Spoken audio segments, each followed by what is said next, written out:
বিদ্রোহ করা 18 নারী ফুটবলকে ছাড়াই ক্যাম্পে থাকা বাকিদের সঙ্গে চুক্তি করবে বাংলাদেশ ফুটবল ফেডারেশন, তা অনেকটাই নিশ্চিত ছিল। গতকাল আনুষ্ঠানিকভাবে 36 ফুটবলারের সঙ্গে চুক্তি করেছে বাফুফে। পিটার বাটলারের অধীনে যারা অনুশীলন চালিয়ে যাচ্ছে তাদেরই প্রাধান্য দেওয়া হয়েছে, ফলে মাসিক বেতনের আওতায় চলে এসেছে নারী ফুটবলাররা। জানুয়ারি মাঝামাঝি থেকে এটা কার্যকর হচ্ছে। বাফুফে সূত্রে জানা গেছে, সব মিলিয়ে 55 জনের সাথে চুক্তি করা হবে। আপাতত অনুশীলন চালিয়ে যাওয়া 36 জন চুক্তিপত্রে স্বাক্ষর করেছেন।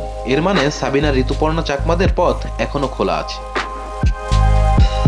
তারা চাইলে যে কোনো সময় অনুশীলনে ফিরতে পারবেন এবং এরপর তাদের চুক্তির আওতায় আনা হবে বলেই তাদের জানিয়ে দেওয়া হয়েছে।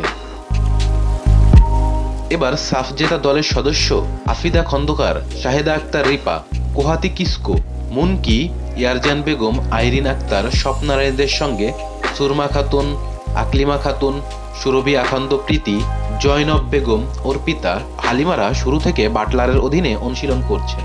এরপর তাদের সঙ্গে যোগ দেন অনূর্ধ্ব 20 দলের খেলোয়াড়রা। এ মাসের শেষে সংযুক্ত আরব আমিরাত সফরে বিদ্রোহ করা খেলোয়াড়দের না রাখার সম্ভাবনাই বেশি।